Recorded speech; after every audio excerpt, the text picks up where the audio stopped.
সকাল থেকে বৃষ্টি হয়েও কিন্তু কোনো লাভ হয়নি। ভেবেছিলাম বৃষ্টি হলে একটু ওয়েদারটা ঠান্ডা হবে, কিন্তু ওয়েদারটাই এত বাজে হয়ে গেছে যে বৃষ্টি হলে আরও বেশি পরিমাণে গরম পড়ছে।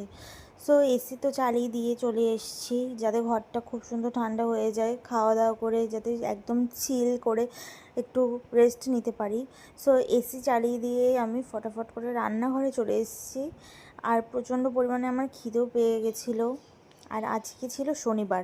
শনিবার জন্য আজকে আমরা নিরামিষ খাই, মানে আমার বাপের বাড়িতে নিরামিষই হয় শনিবার করে। আর বেশিরভাগ ফ্যামিলিতে কিন্তু শনিবার মঙ্গলবার এই সব দিনগুলোতে নিরামিষ খাওয়া হয়। সো আমাদের বাড়িতেও কিন্তু সেম শনিবার করে নিরামিষ আমরা খাই। সো এখন ভাত আমি নিয়ে নিচ্ছি। আর সকাল থেকে মা অতিরিক্ত গরম পড়েছিল জন্য আমার মা বেশি কিছু রান্না করে উঠতে পারেনি। আর রান্নাঘরে ঢুকলেই তো গরমে এখন পুরো নাজেহাল অবস্থা, ওই জন্য মা বেশি কিছু রান্নাবান্না করতে পারেনি, হালকার মধ্যে রান্নাবান্না সব করেছে। আর আমি সত্যি কথা বলতে সেরকম কোনো রান্নাবান্নাতে আসি না, রান্নাবান্নায় হাত দিই না। আর গরমে তো একদমই না, শীতের সময় তাও একটু ইচ্ছা হলে একটু একটু করি, বাট গরমের সময় একদমই আমি রান্না করতে তো পছন্দই করি না।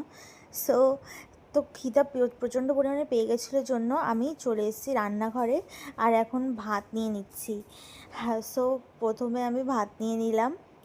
তারপরে মা একটা কি শাক ভাজা করেছিল, পাট শাক ভাজা। এখন তো খুব পাট শাকের বাজারে খুব পাট শাক পাওয়া যায়, তো সেই পাট শাক ভাজা এখন সবার বাড়িতে কমন, ডাল আর পাট শাক ভাজা। সো ডাল নিয়ে নিয়েছি, পাট শাক ভাজা নিয়ে নিয়েছি, আর সঙ্গে পটল ভাজা ছিল, সে পটল ভাজাটা নিয়ে নিয়েছি।